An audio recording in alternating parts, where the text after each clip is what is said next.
आम आदमी पार्टी के नेता संजय सिंह ने शुक्रवार को गोवा की एक कोर्ट से बुरी तरह गिड़गिड़ाते हुए कहा कि वे मुख्यमंत्री प्रमोद सावंत की पत्नी सुलक्षणा सावंत की तरफ से राज्यसभा सांसद के खिलाफ दायर मानहानि मामले के संबंध में उनके खिलाफ कोई बयान नहीं देंगे। मामले में सुलक्षणा सावंत के वकील प्रहलाद परांजपे ने कहा, जब मामला बिचौलिए कोर्ट में सुनवाई के लिए आया तो प्रतिवादी ने याचिकाकर्ता की तरफ से दायर निषेधाज्ञा का जवाब दाखिल करने के लिए समय मांगा। संजय सिंह ने याचिकाकर्ता के खिलाफ नहीं बोलने के बारे में 10 जनवरी को पिछली सुनवाई में कोर्ट में दिए गए बयान को भी आगे बढ़ाया। संजय सिंह के वकील सुरेश तिलवे ने कहा कि उनके मुवक्किल आगामी दिल्ली विधानसभा चुनावों में व्यस्त होने के कारण जवाब दाखिल नहीं कर सके। उन्होंने कहा कि अगली सुनवाई के दौरान जवाब दाखिल किया जाएगा।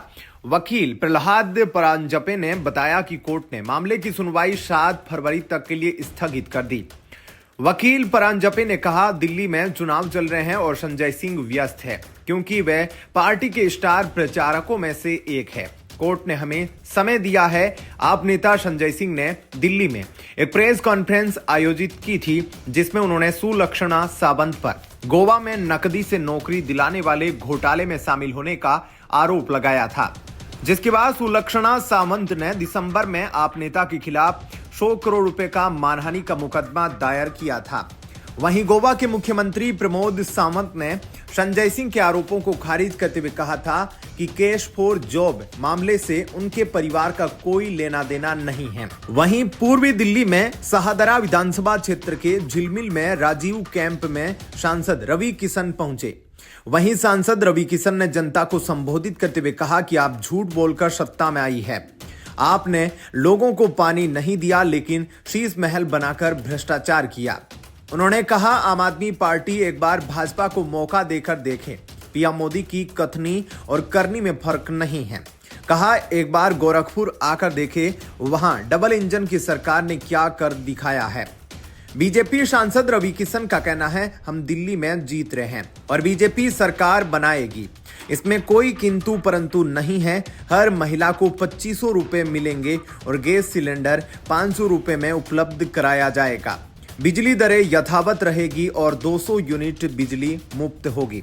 उन्होंने कहा कि अच्छे स्कूल, कॉलेज और अस्पताल बनाए जाएंगे। दिल्ली को गरीबी से मुक्ति दिलाई जाएगी और रिवर फ्रंट बनाया जाएगा। प्रदूषण और गंदे पानी से मुक्ति दिलाई जाएगी। दिल्ली में पानी की खराब गुणवत्ता ने एक साल में 21,000 लोगों की जान ले ली। यूपी, महाराष्ट्र और हरियाणा में भी सीएम चेहरे की घोषणा नहीं की गई, लेकिन बीजेपी हमेशा एक अच्छे पार्टी कार्यकर्ता को सीएम चुनती है। ऐसे में क्या कुछ कहना है आपका इस खबर पर? कमेंट सेक्शन में अपनी राय जरूर बताएं। धन्यवाद। जय हिंद। दिल्ली में विधानसभा चुनाव की तैयारियां जोरों पर है। दिल्ली में 5 फरवरी को मतदान किया जाएगा और 8 फरवरी को चुनाव के रिजल्ट जारी किए जाएंगे। ऐसे में तीनों ही पार्टियां, आम आदमी पार्टी, भाजपा और कांग्रेस, आमने सामने आ चुकी है। एक तरफ जहां लोकसभा चुनाव में आम आदमी पार्टी और कांग्रेस ने एक साथ चुनाव लड़ा, वहीं दिल्ली के चुनाव में कांग्रेस और आम आदमी पार्टी दोनों ही अलग अलग चुनाव लड़ रही है। ऐसे में आए दिन कांग्रेस नेता और आम आदमी पार्टी के नेता एक दूसरे पर कटाक्ष कर रहे हैं। इस बीच कांग्रेस पार्टी के नेता जयराम रमेश ने भी आम आदमी पार्टी व अरविंद केजरीवाल पर निशाना साधा है। वहीं आम आदमी पार्टी के राष्ट्रीय संयोजक अरविंद केजरीवाल पर कांग्रेस नेता उदित राज ने कहा, आज यह उजागर हो गया है कि आप इंडिया गठबंधन का सहयोगी नहीं है। यह भाजपा की बी टीम है। वह एक सांप्रदायिक व्यक्ति है। भारत के सहयोगी का कोई ऐसा वर्ग नहीं जो इतना सांप्रदायिक हो। संभल में जिस तरह से अल्पसंख्यकों पर हमला किया गया, यह व्यक्ति पूरी तरह से चुप रहा। बड़े दुश्मनों से लड़ने के लिए, बड़े खतरों से लड़ने के लिए कभी कभी समझौता करना पड़ता है, क्योंकि हमें संविधान, लोकतंत्र को बचाना है। इस पार्टी को इंडिया गठबंधन में रखना मजबूरी थी। वहीं बीते दिनों कांग्रेस नेता अजय माकन ने भी अरविंद केजरीवाल पर निशाना साधा था। अजय माकन ने अपने बयान में कहा, केजरीवाल फर्जीवाल है और केजरीवाल एंटी नेशनल है। आज मैं सबके सामने आपके पाप की पहली कड़ी रखना चाहता हूं। दिल्ली में एक ऐसे नेता है जिन्होंने अपनी पार्टी इसलिए बनाई थी ताकि वो भ्रष्टाचार के खिलाफ लड़ सके। उस जमाने में केजरीवाल सीएजी की रिपोर्ट के आधार पर कांग्रेस पर आरोप लगाते थे। इस वक्त सीएजी की 14 ऐसी रिपोर्ट है जिसमें अरविंद केजरीवाल सरकार के ऊपर भ्रष्टाचार के गंभीर आरोप है। लेकिन अब वो रिपोर्ट सामने नहीं आ रही है। ऐसे में हम केजरीवाल से पूछना चाहते हैं कि इस रिपोर्ट में हेल्थ से जुड़े मामले में 382 करोड़ का घोटाला कैसे है। माकन ने कहा कि इंदिरा गांधी अस्पताल में 314 करोड़ रुपए और बुराड़ी अस्पताल में 41 करोड़ रुपए का फालतू खर्च हुआ है। इससे पहले भाजपा नेता प्रवेश वर्मा ने अपने सोशल मीडिया एक्स अकाउंट पर आम आदमी पार्टी के संयोजक अरविंद केजरीवाल और दिल्ली के पूर्व सीएम अरविंद केजरीवाल का एक कार्टून शेयर किया। इसमें कैप्शन लिखा, बहरूपिया के वेश में आपदा। इस कार्टून में भ्रष्टाचार को हराने का वादा करके अरविंद केजरीवाल पर जनता को लूटने का आरोप लगाया गया है। सबसे ऊपर लिखा है, मेरा उद्देश्य भ्रष्टाचार को हराना है जी।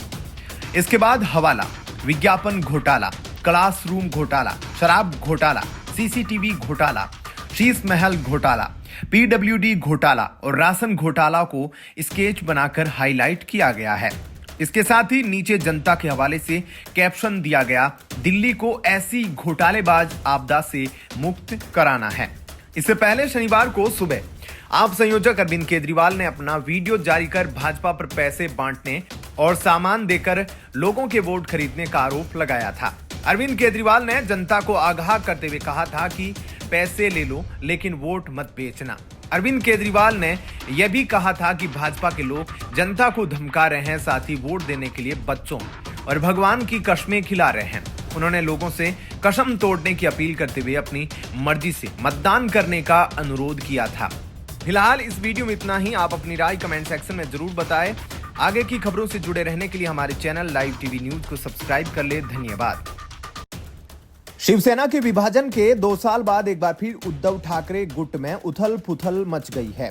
माना जा रहा है कि उद्धव ठाकरे को एक और झटका लग सकता है, क्योंकि उनकी पार्टी के कई नेता अपने भविष्य के बारे में सोच रहे हैं। यह विधायक एकनाथ शिंदे की शिवसेना की ओर से रुख कर सकते हैं। वहीं उद्धव बालासाहेब ठाकरे दावा कर रहे हैं कि उनका कोई भी नेता पार्टी नहीं छोड़ेगा। पार्टी से एक बार फिर विधायकों के दूर होने की स्पष्ट संकेत मिले हैं। कई नेता, विधायक और सांसद गुरुवार को पार्टी के संस्थापक दिवंगत बाल ठाकरे की जयंती समारोह से दूर रहे। यूबीटी विधायक दिलीप सोपाल, राहुल पाटिल, बाबाजी काले और सांसद संजय देशमुख, नागेश पाटिल, अष्टिकर, बंडू जाधव, ओम राजे निम्बालकर और संजय दीना पाटिल अंधेरी में आयोजित कार्यक्रम में अनुपस्थित थे। मतलब पूरे 8-9 विधायक सांसद पार्टी छोड़कर भाग चुके हैं। यूबीटी नेताओं ने दावा किया है कि इनमें से कई नेताओं की पहले से प्रतिबद्धता थी और उन्होंने पार्टी को पहले ही सूचित कर दिया था कि वे इसमें शामिल नहीं हो पाएंगे। यूबीटी के राज्यसभा सांसद संजय राउत ने विद्रोही रुख अपनाया और कहा कि पार्टी नेताओं की अनुपस्थिति में सवाल पूछने वाले शिवसेना को नहीं जानते। संजय राउत ने कहा कि यह मुंबई का कार्यक्रम था और इसलिए राज्य के अन्य शिवसेना नेता इसमें शामिल नहीं हुए। अनुपस्थित रहने वालों में पूर्व विधायक राजन शाल्वी और वैभव नाइक शामिल है। शाल्वी के यूबीटी खेमे को छोड़कर शिवसेना में शामिल होने की अटकलें पहले से लगाई जा रही थी। इस अटकलों को लेकर उन्होंने भी स्पष्ट रूप से खंडन नहीं किया है। शाल्वी को शिवसेना और भाजपा दोनों ही लुभाने की कोशिश कर रहे हैं। शिवसेना नेताओं की अनुपस्थिति इसलिए महत्वपूर्ण है क्योंकि शिवसेना नेता और उद्योग मंत्री उदय सामंत ने कहा कि आने वाले दिनों में यूबीटी खेमे से कई हाई प्रोफाइल नेता शिवसेना में शामिल होंगे। सामंत ने दावा किया है कि यूबीटी के 4 विधायक और उसके 3 सांसद जल्द ही शिवसेना में शामिल हो जाएंगे। गौरतलब है कि सामंत ने यह भी दावा किया कि कांग्रेस के 4 विधायक भी शिवसेना में शामिल होने वाले हैं। मुंबई में गुरुवार को शिवसेना के संस्थापक बाल ठाकरे की 99वीं जयंती पर कार्यकर्ताओं को संबोधित करते हुए उद्धव ठाकरे ने कहा, वे पार्टी कार्यकर्ताओं से बात कर रहे हैं और वे चाहते हैं कि पार्टी आगामी स्थानीय निकाय के चुनाव स्वतंत्र रूप से लड़े। क्या आप गद्दारों को उनकी जगह दिखाने के लिए तैयार हैं?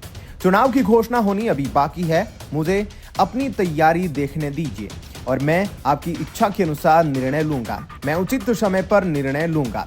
हिंदुत्व के मुद्दे पर उप मुख्यमंत्री एकनाथ शिंदे के नेतृत्व वाली शिवसेना की ठाकरे की आलोचना के बारे में पूछे जाने पर पवार ने कहा, उनके सहयोगी बार बार इस बात पर जोर देते रहे हैं कि उनका शिंदे गुट का हिंदुत्व वास्तविक नहीं है और उन्होंने मुंबई कार्यक्रम के दौरान केवल उस दावे को दोहराया है। उन्होंने जोर देकर कहा, दोनों शिवसेना गुटों ने बाला साहेब ठाकरे की जयंती के अवसर पर कार्यक्रम आयोजित किए। प्रत्येक गुट ने उनकी विरासत पर अपना दावा जताया। लेकिन अगर दोनों की उपस्थिति पर विचार किया जाए तो ठाकरे की रैली में बड़ी संख्या में लोग शामिल हुए। क्या कहना है आपका इस खबर पर? कमेंट सेक्शन में अपनी राय जरूर बताएं। धन्यवाद। जय हिंद। दिल्ली विधानसभा चुनाव के बीच शुक्रवार को ओखला सीट से आप विधायक और उम्मीदवार अमानतुल्लाह खान के बेटे का एक वीडियो सामने आया, जिसमें यातायात नियमों का उल्लंघन करने पर पुलिस द्वारा रोके जाने पर वह पुलिस अधिकारी से बहस करता हुआ दिखाई दिया। साथ ही उसने पुलिस को इस बात की धौंस भी दिखाई कि उसके पापा विधायक है।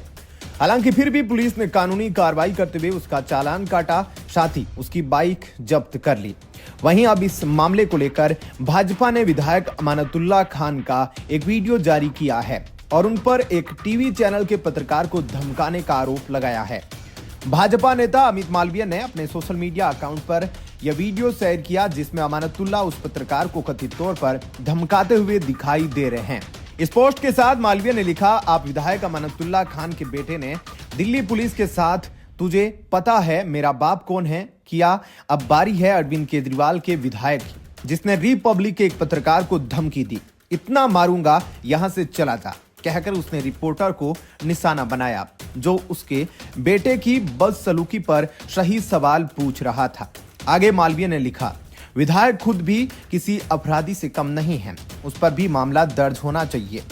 मालवीय ने जो वीडियो शेयर किया उसमें अमानतुल्लाह खान कहते हैं, देखो ना एसएचओ ने किस अंदाज में बात की, वो एसएचओ है कि बदमाश है, जिस अंदाज में बात की करनी चाहिए थी उसे। इसके बाद न्यूज चैनल के रिपोर्टर ने पूछा, आपके बेटे ने किस तरह से बात की, वो सही था? आपके बेटे ने बोला कि मेरा बाप विधायक है, इस तरह से धौंस दिखानी चाहिए थी क्या उसे? इसके बाद रिपोर्टर जब अमानतुल्लाह खान से पूछता है कि आपको यहां से इतना प्यार मिल रहा है, ऐसे में आप में इतना घमंड कैसे आ जाता है? इतना सुनते ही अमानतुल्लाह खान भड़क जाते हैं और कहते हैं, कहां से आ गया घमंड? अबे तुम लोगों में घमंड है, चले जाओ यहां से। उसके बाद आवाज सुनाई देता है, तेरे को इतना मारूंगा, चला जा यहां से। हालांकि आखिरी लाइन किसने कही, वीडियो में स्पष्ट रूप से इस बात का पता नहीं चल पा रहा है। इससे पहले दिल्ली पुलिस ने अमानतुल्लाह के बेटे के मामले में कथित रूप से मॉडिफाइड साइलेंसर के साथ बाइक चलाने और पुलिसकर्मियों के साथ कथित दुर्व्यवहार करने को लेकर 2 लोगों के खिलाफ सामान्य डायरी जीडी प्रविष्टि दर्ज की। इस बारे में जानकारी देते हुए एक अधिकारी ने बताया, आरोपियों में से एक ने आम आदमी पार्टी के एक विधायक का बेटा होने का दावा किया। उन्होंने बताया कि यह घटना तब घटी जब गणतंत्र दिवस से पहले गुरुवार रात पुलिस दल जामिया नगर में गश्त कर रहा था। उन्होंने बताया कि मोटर वाहन अधिनियम के कई प्रावधानों का कथित रूप से उल्लंघन करने को लेकर उन पर 20,000 रुपए का जुर्माना किया गया। डायरी रिपोर्ट के अनुसार 2 व्यक्ति बेतरतीब ढंग से मोटरसाइकिल चला रहे थे तथा परिवर्तित साइलेंसर से तेज आवाज निकाल रहे थे। जब पुलिस ने उनसे पूछताछ की तो उनमें से एक ने आप विधायक अमानतुल्लाह खान का बेटा होने का दावा किया। उसने पुलिस अधिकारियों पर आरोप लगाया कि उसके पिता की वजह से उसे निशाना बनाया जा रहा है। जीडी प्रविष्टि के अनुसार उन्होंने अपना ड्राइविंग लाइसेंस और पहचान पत्र दिखाने से भी इनकार कर दिया। सामान्य डायरी प्रविष्टि में कहा गया है, उनमें से एक ने अमानतुल्लाह खान को भी फोन किया, जिन्होंने थाना प्रभारी से बात की। इसके बावजूद वे दोनों अपना नाम और पता बताए बिना चले गए। पुलिस ने कहा कि मोटर वाहन अधिनियम के प्रावधानों के तहत उसने चालान काटा एवं मोटरसाइकिल जब्त कर ली। क्या कहना है आपका इस खबर पर? कमेंट सेक्शन में अपनी राय जरूर बताइएगा। वीडियो को लाइक शेयर जरूर कर लीजिएगा। जय हिंद, धन्यवाद।